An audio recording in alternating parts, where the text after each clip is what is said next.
अध्ययन करेंगे। आज का जो विषय है वो ये है कि जो घटनाएं हमको आँखों से दिखाई देती है, उन घटनाओं के पीछे अनदेखी दुनिया में काम होता है। मतलब पहले जो काम होता है वो अनदेखी दुनिया में होता है और उसका जो फिर परिणाम है वो दिखने वाले दुनिया में वो प्रकट हो जाता है। Praise the Lord. कहने का अर्थ ये कि हम लोग जो अपनी आँखों से जिन बातों को देखते हैं, पहले उस बात या वो जो घटना है वो अनदेखे दुनिया में या बोलेंगे आत्मिक दुनिया में वो उसका काम शुरू हो गया था और बाद में हम लोग अपनी आँखों से उसको देखते हैं। और इसलिए जो हम लोग हमारी आँखों से देखते हैं, सबसे पहले उस चीज़ को समझने के पहले अपने को ये समझना पड़ेगा कि जो हमको दिखाई नहीं देता वहाँ पर क्या हो रहा है। Praise the Lord. थोड़ा सा समझने की कोशिश करेंगे वो ये कि जैसे उदाहरण के लिए अगर एक व्यक्ति झगड़ा कर रहा है, ठीक है, या एक व्यक्ति अगर झूठ बोल रहा है तो अपने को ये दिखाई देता है कि वो व्यक्ति झूठ बोल रहा है या झगड़ा कर रहा है। लेकिन अनदेखी दुनिया में क्या है मालूम? हो सकता है वो झूठ की आत्मा से भरा हुआ है, वो अपने को दिखाई नहीं दे रहा, या उसके ऊपर में झगड़े की आत्मा काम कर रही है, वो अपने को दिखाई नहीं दे रहा। लेकिन अपने को क्या दिखाई दे रहा है कि वो झूठ बोल रहा है या वो झगड़ा कर रहा है। हालेलुया। बाइबल में कई बीमारियां ऐसी है जहां पर प्रभु यीशु मसीह ने उनको शरीर में चंगा नहीं किया, लेकिन उनके अंदर से उस प्रकार की दुष्ट आत्माओं को निकाला और फिर वो चंगे हो गए। जैसे उदाहरण के लिए एक व्यक्ति के अंदर में गूंगी और बहरी आत्मा थी, ऐसा लिखा है। एक बच्चे के अंदर में गूंगी और बहरी आत्मा थी जो बोल नहीं सकता था और सुन नहीं सकता था, ठीक है।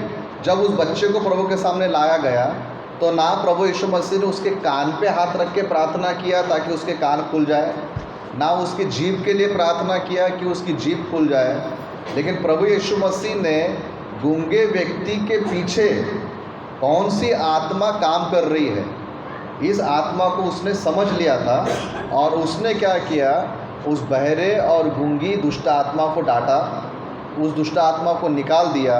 और जब वो दुष्ट आत्मा निकल गई तब बाइबल बताती है वो गूंगा बोलने लगा, वो जो बहरा था वो सुनने लगा। Praise the Lord. कहने का अर्थ ये कि कुछ घटनाएं, कुछ लोग, कुछ बातें जो हमको आँखों से दिखाई देती है वो सिर्फ उतना ही नहीं दिख रहा जितना, या उतना ही नहीं हो रहा है जितना हमको आँखों से दिख रहा है। हो सकता है कि उसके पीठ पीछे जो हमको दिखाई नहीं दे रहा वहाँ से काम हो रहे हैं और वो अपने को दिखाई नहीं दे रहे, और हम लोग ये बोल रहे कि देखो ये ऐसा कैसा मेरे साथ में हो रहा है। आमीन। और इसलिए हमको आज हम उस बुद्धि के लिए अपने को आज परमेश्वर से प्रार्थना करना है, या उस समझदारी के लिए अपने को परमेश्वर से प्रार्थना करना है कि प्रभु जी जो मुझको दिख रहा है वो वैसा है, या उसके पीठ पीछे अनदेखी दुनिया में जो दुनिया दिखाई नहीं देती, उस दुनिया से कुछ आ रहा है क्या जिसका परिणाम इस व्यक्ति पर या इस घटना पर हो रहा है। हमें वो समझ की आत्मा हमको होना चाहिए। अब यहाँ पर जो हमने वचन पढ़ा, यहाँ पर भी उसने 3 बार प्रार्थना किया ना कि प्रभु उनकी आंखों को खोल दे, है ना। और अगर हम उसी अध्याय में एक और बात को पढ़ते हैं कि अगर 15 वचन से अगर हम पढ़ते हैं, दूसरा राजा 6वां अध्याय और 15 वचन में, तो भोर को परमेश्वर का भक्त, अब ये परमेश्वर का भक्त मतलब एलीशा है ना, और उसका भक्त टहलुआ उठा और निकल कर क्या देखता है कि घोड़ों और रथों समेत एक दल नगर को घेरे हुए पड़ा है। तब उसके सेवक ने उससे कहा, हाय मेरे स्वामी, हम क्या करें। हमें जब वो सुबह उठा तो उसने क्या देखा कि बहुत बड़ी सेना हमको घेर कर खड़ी है। हो सकता है हम लोग जो सुबह उठते हैं तो हमको लगता है कि बहुत बड़े मुसीबतों की सेना हमको घेरे हुए खड़ी है। दिखते ना? आपको दिखते क्या? मेरे को दिखते कभी कभी। है ना। सुबह जब अपन उठते हैं तो ऐसा लगता है कि हमारे आसपास में क्या है, बहुत सारी समस्याएं की सेना हमारे सामने खड़ी है। वो अपने को आंखों से दिख रहा है कि आज मेरे पीछे क्या काम है, मेरे पीछे कौन सी प्रॉब्लम है, क्या है क्या नहीं। हमको ऐसा लगता है कि प्रभु सुबह हो गई, अब देखो मुझको पूरी की पूरी सेना दिख रही है। ये व्यक्ति को भी सेना दिख रही थी जिन्होंने उनको क्या कर लिया था, घेर लिया था। और वो अपने स्वामी के पास में जाता है, हाय बोलता है। हाय मतलब हाय वाला हाय नहीं, हेलो वाला हाय नहीं, वो बोलते चिल्लाता है ना, डर के चिल्लाता वो, हाय मेरे स्वामी। वो बोलता है हम क्या करें। फिर उसका स्वामी उसको एक बहुत अच्छी बात बताता है, और वही बात हमको भी जानना है, अपने को भी समझना है। जो वो दास देख रहा था वो नहीं देखना है, लेकिन जो उसका स्वामी देख रहा था वो हमको देखना है। कि उसने उससे कहा कि मत डर। हालेलुया। सबसे पहले वो डर गया था इतनी बड़ी सेना को देखकर। हमारे भी पीछे प्रॉब्लम है, प्रभु फिर से हमको कहता है मत डर। हमें बहुत बड़ा प्रॉब्लम है, पहाड़ है, गोलियत है, ये है वो है, शैतान है, बीमारियां है, प्रॉब्लम है, कैसे करूँ, हम क्या करें बोलता ना वो। लेकिन उसका स्वामी क्या बोलते, सबसे पहली बात मत डर। क्यों ना डरे, डरना तो चाहिए ना। अगर प्रॉब्लम है तो इंसान ने क्या होना चाहिए, डरना चाहिए। लेकिन वो जब बोल रहा है कि मत डर, तो उसके पीछे कारण था। ऐसे नहीं बोल रहा, वो हवे में बात नहीं कर रहा था। वो क्यों बोलता है मत डर, क्योंकि जो हमारी ओर है वो उनसे अधिक है जो उनकी ओर है। हमें वो क्या बोलता है कि हमको इसलिए नहीं डरना है क्योंकि हमारे साथ जो लोग खड़े हैं वो उन लोगों से कई गुना ज़्यादा है जो हमारी आंखों के सामने खड़े हैं। हमें हमको भी अपने आप को याद दिलाना चाहिए कि मत डर, क्योंकि मेरी ओर जो है वो मेरी समस्याओं से कई गुना ज़्यादा है ना। पहला यूहन्ना 4:4 में क्या लिखा है, जो तुम में है वो उससे जो संसार में है बड़ा है। हमें हमारे अंदर जो है, हमारे अंदर परमेश्वर है, हमारे अंदर पवित्र आत्मा है, हमारे अंदर में उसका वचन है, और ये जो है वो दुनिया के सारे परेशानियों से बड़ा है। हमें इसलिए बोलता है कि हमारी ओर जो है वो उनसे जो है उनके ओर है, उनकी ओर से हमारे पास जो है वो बहुत ज़्यादा है। तब एलीशा ने उसके लिए प्रार्थना किया कि हे यहोवा इसकी आंखें खोल दे कि ये देख सके। आज यही प्रार्थना हमको भी करना है कि प्रभु जी तो मेरी आंखें खोल, ताकि मैं देखूं। जो मैं आँखों से दिख रहे हैं वो नहीं, लेकिन जो मेरे साथ खड़े हैं, जो मुझे दिखाई नहीं देते हैं, वो कितने ज़्यादा है। हमें वो देखने का तू मुझे मन दे, वो देखने की तू मुझे परख दे, वो देखने का तू मुझे वो आत्मिक आंखें दे। हमें क्योंकि हमारी समस्याओं से कई गुना ज़्यादा स्वर्गदूत हमारे आसपास है। हमें और वो बाइबल बताते कि वो स्वर्गदूत हमारी सेवा करने के लिए रखे गए हैं, है ना। ये इब्रानियों के पत्र 1 अध्याय में लिखा है कि जो उद्धार पाते हैं उनकी सेवा टहल करने के लिए परमेश्वर ने स्वर्गदूतों को रखा है। हमें और वचन बताता है कि एक बार एक स्वर्गदूत ने, सिर्फ एक स्वर्गदूत ने 1,85,000 की सेना को मारा था। कितने? एक ही स्वर्गदूत ने 1,85,000 की सेना को मारा था। मतलब अगर हमारे पास में सिर्फ एक दूत खड़ा है तो 1,85,000 प्रॉब्लम्स को हैंडल कर सकता है। हालेलुया। क्योंकि वो परमेश्वर का वचन कहते हैं कि वो तेरी सेवा टहल करने के लिए मैंने रखा हो। लेकिन हम लोग क्यों डर जाते हैं? क्योंकि हम लोग उस स्वर्गदूत को नहीं देख पा रहे, या विश्वास से हम लोग उस सेना को नहीं देख पा रहे जो हमारे आसपास में खड़ी है। लेकिन इसीलिए एलीशा को क्या बोलना पड़ा, प्रभु इसकी आंखें खोल दे। एलीशा तो देख रहा था क्योंकि उसकी आंखें खुली थी, उसका विश्वास था कि हमारी ओर जो है वो बहुत ज़्यादा है, जो हमारे सामने खड़े हैं वो बहुत कम है। प्रभु हमको वो आंखें दे कि हम लोग ये बोले कि प्रभु मेरे को मालूम है मेरे सामने 10 प्रॉब्लम है, लेकिन मेरी मदद करने के लिए 1,85,000 समस्याओं को हैंडल करने के लिए मेरे साथ मेरा स्वर्गदूत खड़ा है। हमें हालेलुया। तो वो प्रार्थना करता है और वहाँ पर हम लोग देखते हैं कि परमेश्वर उसकी आंखों को खोल देता है ना। तब लिखा है 17 पद में, तब यहोवा ने सेवक की आंखें खोल दी और जब वो देख सका तब क्या देखा कि एलीशा के चारों ओर का पहाड़ अग्निमय रथों, घोड़ों और रथों से भरा हुआ है। परमेश्वर की सेना आई थी और वो सेना भी कैसी थी? अग्निमय घोड़े, हालेलुया, और अग्निमय रथ। कितना ज़बरदस्त सीन होगा वो, है ना। हम लोग देखते हैं ना कभी कभी टीवी में लड़ाई घोड़े, है ना, वो तो कुछ भी नहीं, वो तो नाटक है। लेकिन स्वर्ग की सेना, वचन में लिखा है ना, सेनाओं का यहोवा, मतलब यहोवा की भी एक सेना है। और वो सेना ऐसे साधारण घोड़ों से नहीं बनी, अग्निमय घोड़े, अग्निमय रथ, है ना। वो परमेश्वर ने एलीशा को प्रोटेक्ट करने के लिए, एलीशा को मदद करने के लिए भेजा था। आज बाइबल बताती है परमेश्वर ने हमारे लिए भी स्वर्गदूतों को रखा है, जो अपनी अग्निमय तलवार बाहर निकाल कर हमारे आसपास खड़े हैं। हालेलुया।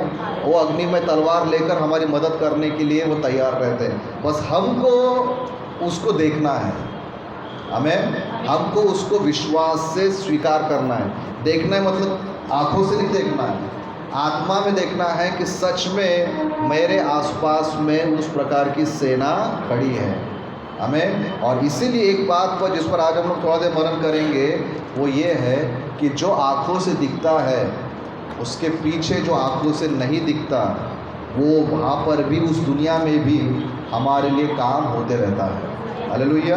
और इसीलिए एक दो उदाहरणों को हम लोग बाइबल में से जानते हैं कि कुछ व्यक्तियों के जीवन में कुछ प्रॉब्लम आया, लेकिन वो प्रॉब्लम जो था, उस प्रॉब्लम की शुरुआत जो थी, वो अनदेखी दुनिया में जो अपनी आंखों से आज ओझल है, वहाँ से शुरू हुआ था।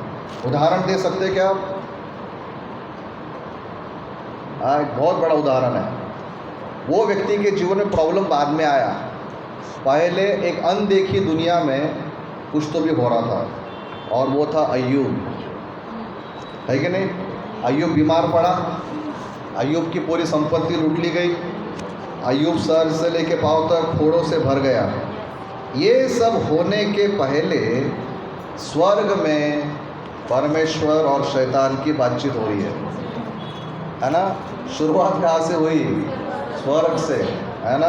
अगर हम लोग 6 पद से पढ़ते हैं तो यहोवा परमेश्वर, है ना, स्वर्ग में विराजमान, हम लोग स्टोरी जानते हैं। तब स्वर्गदूत वहाँ पर आए और शैतान भी स्वर्गदूत का रूप धारण करके उनके बीच में आया। तब परमेश्वर ने पहचान लिया कि शैतान आया है। बोलते कि तू किधर से आया? बोलते पृथ्वी पर इधर उधर घूमते घामते आया हूँ। बोलते कि तेरी नज़र मेरे दास अय्यूब पर पड़ी क्या? उसके जैसा सीधा सच्चा ईमानदार व्यक्ति कोई है क्या? वो बोलता है कि परमेश्वर तूने उसको कवर करके रखा है, तूने उसको आशीषित किया है, इसलिए वो तुझ पर विश्वास करता है। तब परमेश्वर बोलता है कि ठीक है ना, चैलेंज एक्सेप्टेड, है ना। शैतान बोलता है कि अगर तो अपना हाथ उठा ले तो देख तेरे मुंह पर वो तेरी निंदा करेगा। फिर शायद परमेश्वर उसको क्या बोलता है? ठीक है, सब कुछ करना उसके साथ में, बस उसकी जान मत लेना, है ना। सिर्फ जान छोड़कर सब कुछ लूटने का परमिशन परमेश्वर ने उसको दिया। ये हो रहा था वो अनदेखी दुनिया में, ये हो रहा था वो स्वर्ग में, जिसके बारे में अय्यूब को धरती पर कुछ भी नहीं मालूम। अय्यूब अपना काम कर रहा होगा, उसके बच्चे अपना काम कर रहे होंगे, लेकिन पर्दे के पीछे कुछ तो भी हो रहा था। और वो जब उनकी बातचीत ख़त्म हुई, तब फिर पर्दे के सामने फिर वो घटनाएं चालू हो जाती है कि लुटारू आते हैं, डाकू आते हैं, बच्चों को मार के चले जाते हैं, पैसा लूट के चले जाते हैं, बीमारी आती है, सब कुछ होता है। कई बार शायद मेरे और आपके जीवन में कुछ घटनाएं सिर्फ डायरेक्ट शरीर में नहीं आती, लेकिन हो सकता है कि पिछले जो हमको दिखाई नहीं देते, है ना, उस अनदेखी दुनिया में कुछ तो भी हो रहा है। हालेलुया। और इसीलिए जब ऐसा कुछ होता है तो अपने को सिर्फ ये नहीं बोलना है मेरे साथ ऐसा क्यों हो रहा, क्या गलती हो गई मेरे से। अपने को प्रभु से ये पूछना पड़ेगा, प्रभु जी तू मुझे समझ दे कि ये जो घटना हो रही है ये तेरी ओर से है, जैसे अय्यूब के जीवन में था, या जैसे वो लड़के के जीवन में था कि उसके अंदर में गूंगे और बहरे की आत्मा थी। ये शैतान की ओर से है या फिर मेरी खुद की गलतियों की वजह से है। हमें हम लोग डायरेक्ट ये प्रार्थना करेंगे प्रभु मुझसे दूर हो जाए, लेकिन शायद उसके पीछे अय्यूब की तरह ये हो सकता है कि मैं इस व्यक्ति पर इतना भरोसा करता हूँ कि अगर इसका सब कुछ चला भी जाए तभी भी ये मुझको नहीं छोड़ेगा, ये हमारे बारे में चल रहा है पीछे में, है ना, और हमारे ऊपर में परेशानी आई, कितनी प्रार्थना कर रहे फिर भी नहीं जा रही, क्योंकि उसका अंत में परमेश्वर क्या परिणाम चाहता है कि सुख में भी और दुख में भी हम परमेश्वर को नहीं छोड़ रहे। हालेलुया। जब वो मकसद पूरा हो जाएगा तो जैसे अय्यूब के जीवन की समस्याएं चली गई और उसके जीवन में परमेश्वर ने डबल आशीषों को दिया, हमारे भी जीवन में परमेश्वर डबल आशीषों को देता है। आमीन। लेकिन वो बात कब आएगी? जब हम अय्यूब की तरह ये बोलेंगे कि मैं परमेश्वर में ही बना रहूँगा। वो प्रॉब्लम ना तो शैतान की ओर से आई है, ना वो प्रॉब्लम हमारे पापों के कारण आई है।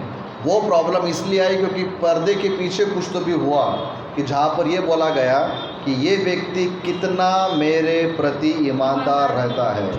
दुख में जब इसका सब कुछ लूट लिया जाए, जब इसके जीवन में इतने सारे प्रॉब्लम आए तो मेरा नाम लेता है कि फिर क्या करता है।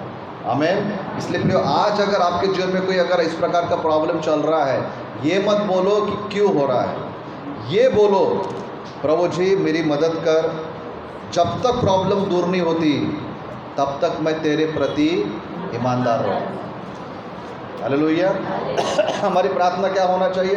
प्रभु जी मैं जानता हूँ कि तू मुझे मारेगा नहीं, मैं जानता हूँ कि तू मुझे बर्बाद नहीं करेगा, लेकिन जब तक ये दिन है तब तक मैं तेरी ही महिमा करता रहूँ। जब तक ये दिन है, तकलीफ़ों के दिन है, तब तक मैं तेरी स्तुति में बना रहूँ, प्रार्थनाओं में बना रहूँ, मेरे शब्द अच्छे रहे, मैं तेरे विरुद्ध में ना कुड़कुड़ाऊँ, मैं किसी के बारे में बुरा ना बोलूँ, लेकिन मैं तेरी राह देखता रहूँ। जैसे अय्यूब के कुछ ही महीनों के बाद प्रभु ने उसको डबल दिया।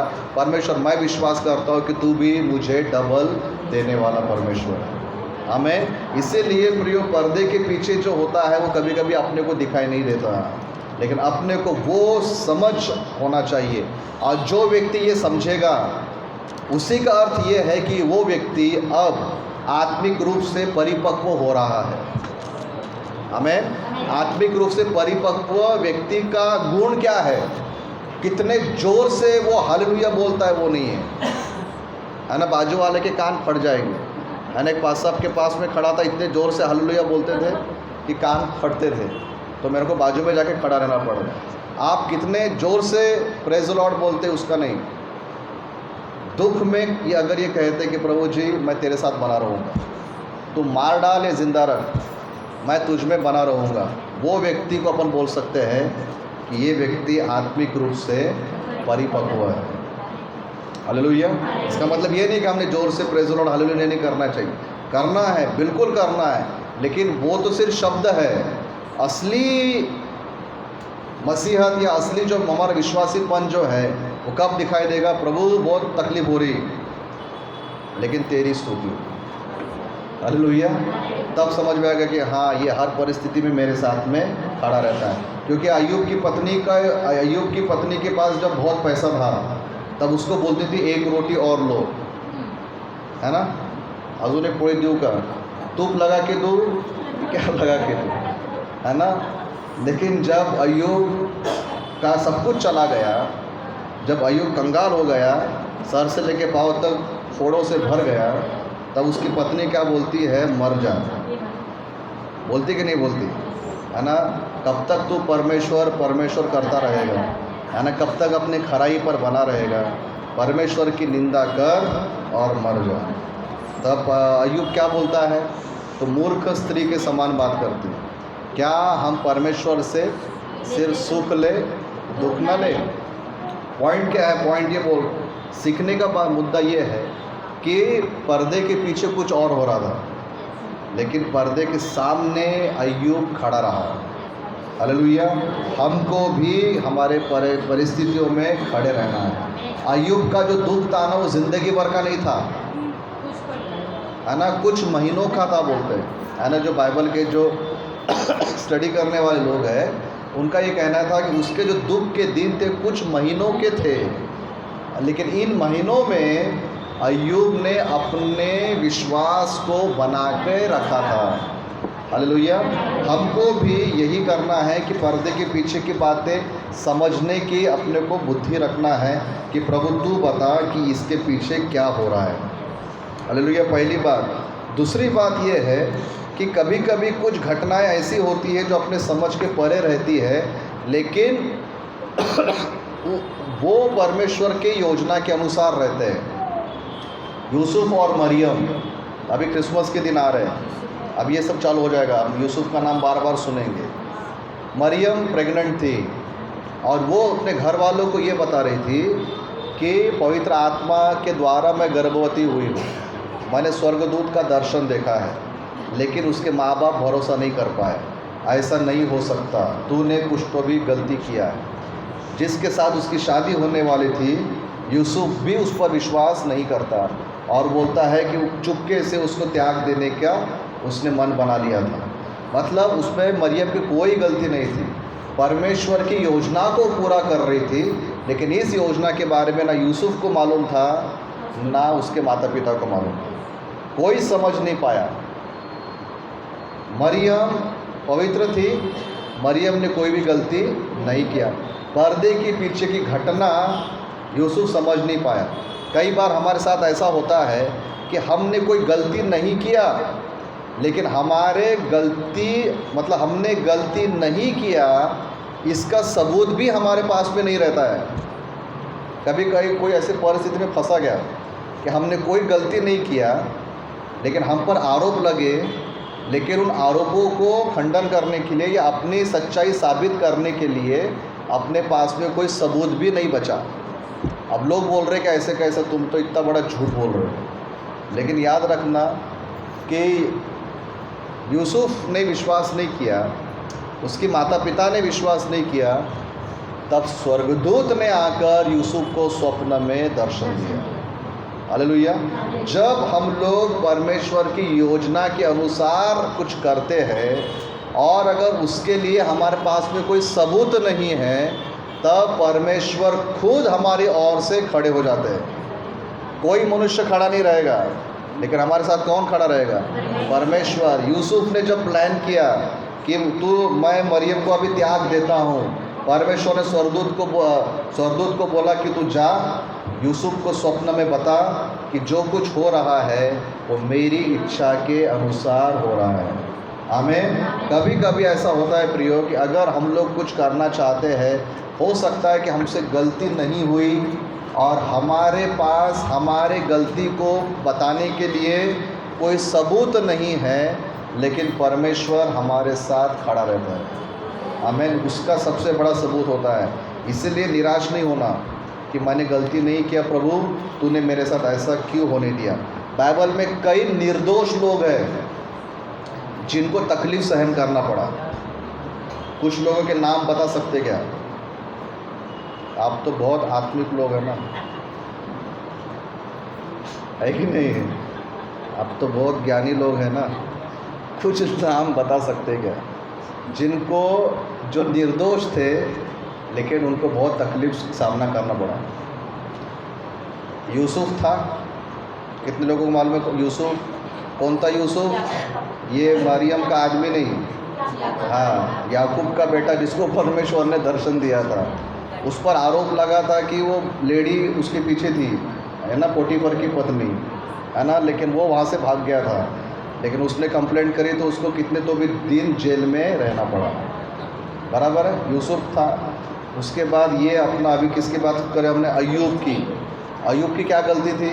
वो तो हर बार परमेश्वर के सामने मेल बलि चढ़ाता था, उसको भी तकलीफ का सामना करना पड़ा। दानियल की क्या गलती थी? 3 बार प्रार्थना करने बैठा था, शेर के सामने चला गया। होता कि नहीं होता? शद्रक मेशक अबेदनगो की क्या गलती थी? वो परमेश्वर की सिवा किसी और के सामने नहीं झुकेंगे बोले, आग की भट्टी में पहुंच गए। बाइबल में कई निर्दोष लोग मिलेंगे जिनको बहुत तकलीफ हुई, लेकिन हर बार परमेश्वर उनके साथ खड़ा रहा। अगर आप और मैं निर्दोष है तो टेंशन मत लो, दुनिया नहीं अपने साथ खड़ी, कोई टेंशन नहीं, परमेश्वर हमारे साथ खड़ा रहेगा। ज़रूरत पड़ी तो स्वर्गदूत को भेज देगा शेर का मुंह बंद करने के लिए, ज़रूरत पड़ी तो आग को शांत कर देगा, ज़रूरत पड़ी तो जेल में गए तो सपना दिखाएगा और अपने को यूसुफ की तरह बाहर निकालेगा। हालेलुया। कई बार पर्दे के पीछे के घटनाएं अपने को समझ में नहीं आती है, लेकिन यूसुफ की तरह, मरियम की तरह, दानियल की तरह, शद्रक मेशक अबेदनगो, एक पास्टर अदरक मेशक बोलते थे, अदरक नहीं, क्या बोलते उसको, शद्रक मेशक अबेदनगो की तरह परमेश्वर में अपने को बने रहना है। हालेलुया। और इसलिए अगर कुछ हो रहा है तो डायरेक्ट किसी घटना को एकदम कुछ बोलने के बजाय प्रार्थना से उस घटना के पीछे क्या हो रहा है ये समझने की अपने को कोशिश करना है हमें। जैसे मैंने पहले बताया कि अगर कोई व्यक्ति हो सके कोई झूठ की आत्मा से भरा है, कोई झूठ की आत्मा से भरा है, इतना सफाई से झूठ बोलता कि ऐसा लगता है कि सच भी उसके सामने शर्मिंदा हो जाएंगे, है ना। इतना सफाई से खड़े खड़े पूरी दुनिया घुमा देगा, क्योंकि उसके अंदर में क्या है, वो झूठ की आत्मा है। किसी के अंदर में झगड़े की आत्मा है ना। उसको झगड़ा करने के लिए टॉपिक नहीं होना, कोई भी पॉइंट से झगड़ा चालू कर सकता है। अगर तुम छीन दो तभी झगड़ा करने की ताकत रखते हैं, है ना वो, क्योंकि उसके अंदर में क्या है, झगड़े की आत्मा। तो अगर कोई व्यक्ति इस प्रकार से बिहेव कर रहा है तो अपने को ये सोचना पड़ेगा ऐसा करता क्यों है ना। कुछ भी नहीं था लेकिन ये ऐसा क्यों कर रहा है। प्रभु इसके अंदर में कोई दुष्ट आत्मा तो नहीं, या इसके अंदर में इसके ऊपर में कोई दुष्ट का प्रभाव तो नहीं है कि शैतान उसको चला रहा है ना। तो अपने को उसके पीछे का जो है, पर्दे के पीछे की जो कहानी है वो अपने को समझने की कोशिश करना चाहिए। हालेलुया। जब वो समझेंगे फिर पवित्र आत्मा अपने को अगुवाई करेगा कि ये व्यक्ति का प्रॉब्लम क्या है, और उस प्रॉब्लम को लेकर जब हम प्रार्थना करेंगे, मतलब अनदेखी दुनिया में हमारी प्रार्थनाएं जब काम करना चालू करेंगी तो देखी हुई दुनिया में उसका प्रभाव अपने को दिखाई देगा। जैसे वो गूंगा बहरा जो बच्चा था, है ना, वो दुष्ट आत्मा को यीशु ने देख लिया था कि ये दुष्ट आत्मा ने इसको गूंगा बहरा रखा है। अनदेखी दुनिया में उसको भगाया प्रभु ने। तो जब देखी हुई दुनिया में वो व्यक्ति देखने लगा और बोलने लगा और सुनने लगा। हालेलुया। इसीलिए एक चीज़ हमें प्रार्थना करना है, प्रभु अनदेखी दुनिया में होने वाली घटनाएं या कोई काम ये समझने का मन और बुद्धि तू मुझे दे। हालेलुया। ताकि मेरे घर में, मेरे परिवार में, मेरे जीवन में, मेरे कामों में अगर कुछ कम ज़्यादा हो रहा है, वो क्यों हो रहा है, उसके पीछे का कारण क्या है, उसको मैं समझूं और उसके अनुसार मैं काम करूं। आमीन। अगर परमेश्वर की ओर से है, प्रभु मैं तुझ में बना रहूँ। अगर शैतान की ओर से है तो मैं उसको निकाल दूँ। अगर मेरे जीवन की गलतियों की वजह से है तो मैं मेरी गलतियों को सुधार दूँ। आमीन। ताकि जब वो काम सही करेंगे तब सामने के काम भी एकदम सही हो जाएंगे, है ना। कि उदाहरण बताकर अब मैं समाप्त करता हूँ। एक बार एक छोटी बच्ची के हाथ में एक फ़ोटो था, ठीक है। तो उसने क्या करे गलती से फ़ोटो फाड़ दी। अब उसको फ़ोटो बनाना था तो उसने क्या करे, अपने पिताजी के पास गए और बोले कि डैडी ये मेरा ये फ़ोटो फट गया है, इसको आप सही रूप से चिटका दो। अब पिताजी को समझ में नहीं आ रहा था कि मैं वो कैसा बारीक बारीक टुकड़े हो गए उसको कैसे जोड़ूं। तो पिताजी के ध्यान में आया कि फ़ोटो के पीछे जो है वो एक हत्ती का चित्र है। किसका चित्र है? तो उसने क्या किया, वो उन टुकड़ों को उल्टा कर दिया। उन्होंने पीछे का हत्ती बराबर बना दिया, क्योंकि हत्ती बड़ा जानवर है ना, तो बड़ा हत्ती बनाने के लिए उसको कोई प्रॉब्लम नहीं हुआ। जब उसने पीछे का हाथी बराबर बना दिया और जब उसने ऐसा पलटाया तो सामने का चेहरा बराबर बन गया था। हालेलुया। कहने का मतलब ये कि पर्दे के पीछे के काम अगर बराबर हो जाए तो पर्दे के सामने के काम अपने आप बराबर हो जाता है। हालेलुया। और उसके लिए हमें आत्मिक अगुवाई की आवश्यकता है। आइए अपने स्थान पे खड़े हो जाएंगे और हम लोग प्रार्थना करेंगे। प्रभु अगर मेरे घर में, मेरे परिवार में, मेरे व्यक्तिगत जीवन में कुछ बुरा हो रहा है, गलत हो रहा है, नुकसान हो रहा है, तो फिर उसका कारण क्या है, उसके पीछे का कारण मैं समझ पाऊँ। अगर वो तेरी ओर से प्रभु, तो मैं इन कठिन दिनों में खड़ा रहूं, ईमानदार रहूं, विश्वास योग्य रहूं, पवित्रता में बना रहूं, मैं कोई गलत कदम ना उठाऊं। अगर शैतान की ओर से है तो मैं उसको निकाल फेंकूँ। अगर मेरे जीवन में मुझे कुछ परिवर्तन लाना है तो मैं अपने जीवन में परिवर्तन लेकर आऊँ। मेरी आँखों को खोल प्रभु, ताकि अनदेखी दुनिया में, वो आत्मिक दुनिया में मैं देख सकूं कि क्या हो रहा है। मेरे परेशानियों से मैं डर जाता हूं, लेकिन मैं उनको देख सकूं जो मेरी ओर खड़े हैं। जो मुझ में है मैं उसको देख सकूं, जो मेरे अंदर में है उसको मैं देख सकूं। हालेलुया।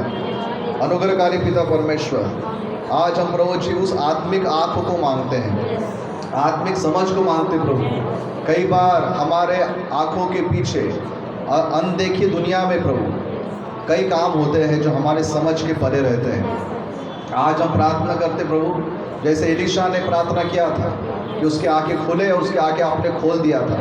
आज हमको उन आंखों की ज़रूरत है, हमको उन आत्मिक समझ की ज़रूरत है कि हमारे परिवार में, हमारे घर में, हमारे पैसों में, हमारे कामों में, हमारे जीवन में अगर कुछ उथल पुथल हो रहा है तो उसका रूट कहाँ पर है, उसकी जड़ कहाँ पर है, इसकी शुरुआत कहाँ पर है, हम उसको समझ पाए पिता, और हम उसके अनुसार प्रार्थना करें, उसके अनुसार हम लोग कदम उठाए प्रभु। तो क्योंकि हम जानते जब आत्मिक दुनिया में हम सब बातों को सही कर देते हैं तो पिता भौतिक दुनिया में वो हमें दिखाई देता है परमेश्वर। हम अपने आप को आपके हाथ में सौंपते प्रभु, आप हर एक की सहायता करें। इस सप्ताह भर के लिए हम प्रार्थना करते प्रभु। हमें कई निर्णय लेना पड़ेगा, हमें कई जगहों पे जाना पड़ेगा, कई प्रकार के काम हमको करना पड़ेगा। हम दुआ करते परमेश्वर हमारे ऊपर में आपका प्रभाव रहे प्रभु, और हर काम में पिता हम ये देख कर हम लोग काम कर सके कि ये सही हो रहा है या गलत हो रहा है, ये आत्मिक दुनिया के अनुसार सही हो रहा है या नहीं हो रहा है। वो समझ के आत्मा हमें देना पिता, क्योंकि कई बार हम लोग गलत निर्णय ले लेते हैं और अपने आप को मुसीबत में डाल देते हैं। हमें लगता है कि पिता ये सही काम है, लेकिन वही काम हमारे लिए बर्बादी को लेकर आता है।